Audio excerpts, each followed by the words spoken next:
Greetings to all. I am Anukriti Agrawal, student of BTech CSE final year from MIT Muradabad, and today I'll be demonstrating our final year project. Before proceeding further, let me introduce my team Learning Ninjas group number 33. Me, Piyushi Saraswat, Akanksha Gupta and Satyam Agrawal. We are working under the guidance of Mr. Zubair Iqbal, Assistant Professor, MIT Muradabad. Title of our project is Smart Healthcare System.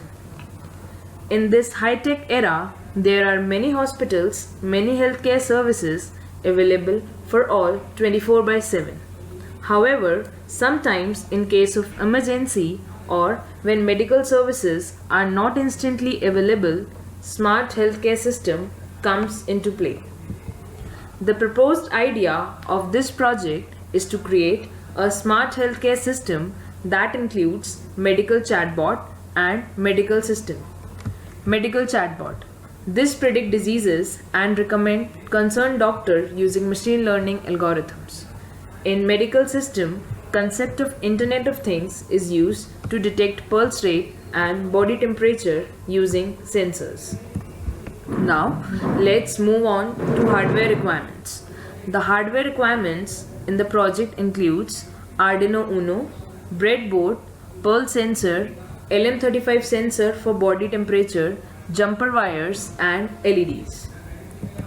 Software requirements include operating system which can be Windows 7 or above. For front-end programming, tkinter is used. MS Excel is used to maintain the database. Anaconda Spider has been used for running machine learning algorithms and Arduino IDE for implementing IoT. Now let's move towards the modules of our project. Mainly there are 4 modules: pre-processing, disease diagnosis, creating interface and introducing IoT. Pre-processing.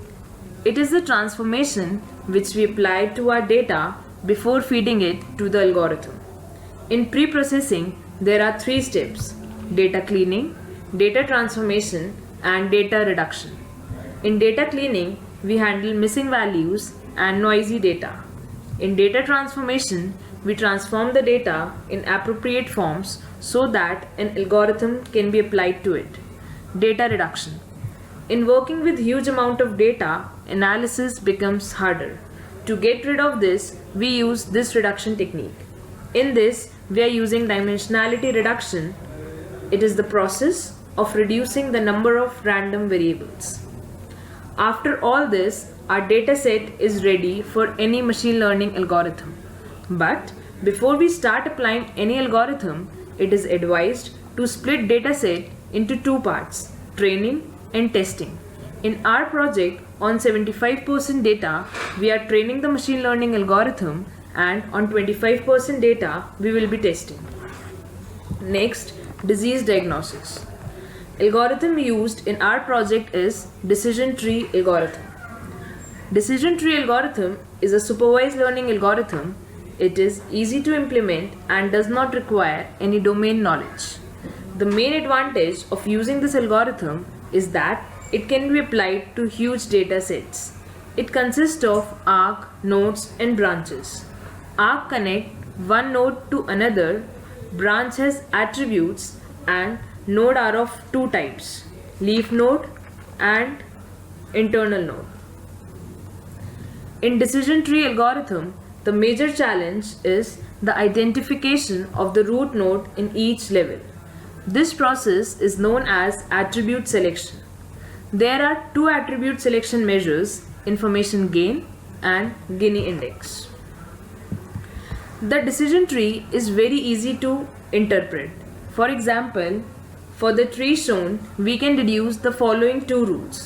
Suppose the patient has intersystolic noise as a symptom and MCI and heart malformation, then a person is likely to have prolapse. If the patient has intersystolic noise and MCI and no heart malformation, then he or she does not have prolapse. Now let's start with the implementation of disease diagnosis code. Firstly, please have a look on our training dataset. This is our training dataset. In this, all the columns represent the symptoms and the last column shows the disease. We have another dataset called doctor dataset, which has information regarding doctor and the corresponding appointment link.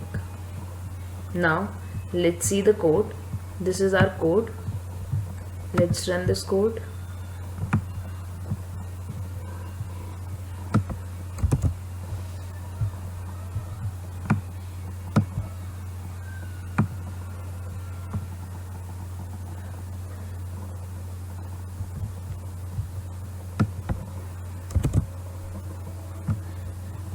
Here it's asking palpitations.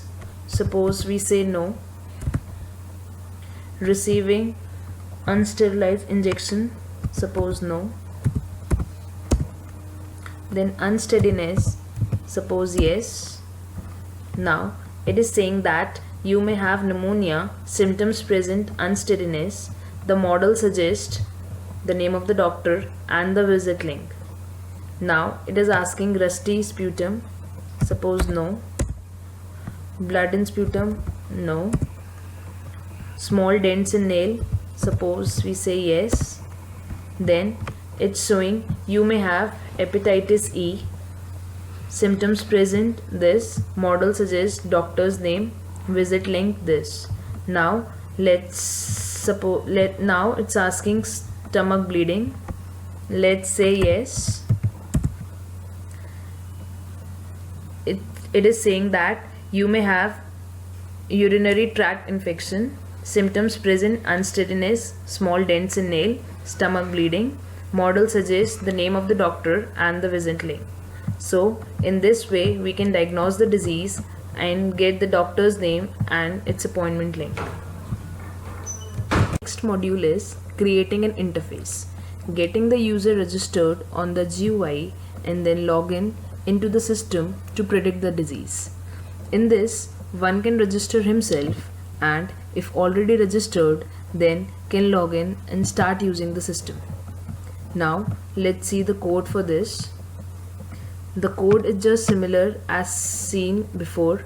The only change is that now we'll see the code with interface. Let's run the code.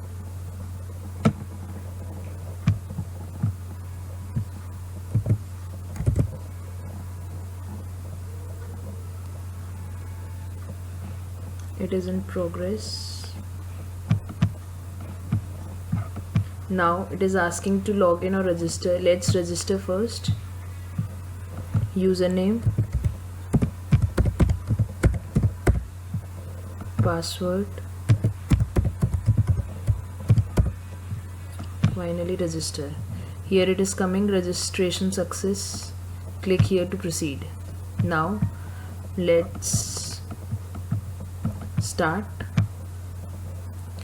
It is asking slurred speech. Let's say no.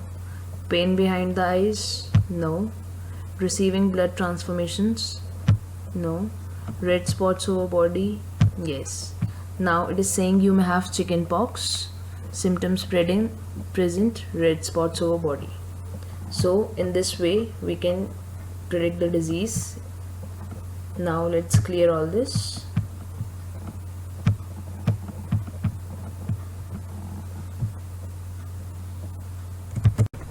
Introducing IoT. IoT will help to get body temperature and pulse rate, which is a very basic and important thing to be checked. So we are using two sensors, pulse sensor for pulse rate and LM35 sensor for body temperature. This is the simulation of both pulse and LM35 sensor with Arduino. For a clear view, let's see this simulation on Fridging software.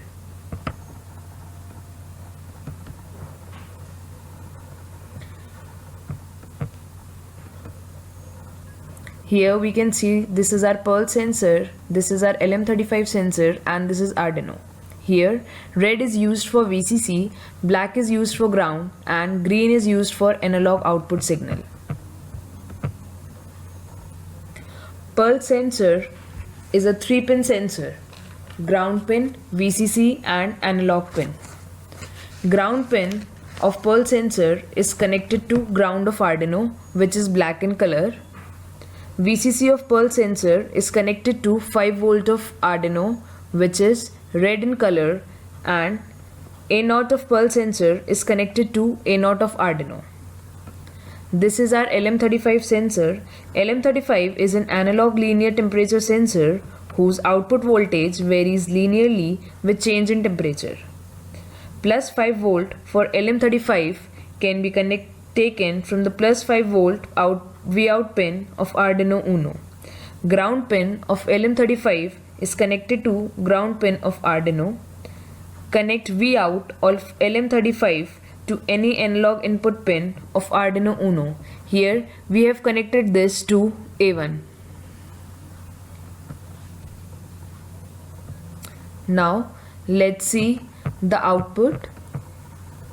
This is the output for heart rate in BPM, and this is the output of body temperature. So finally, to conclude with, I would like to say that the smart healthcare system is not just a simple technological advancement but also an all-round multi-level change. Thank you.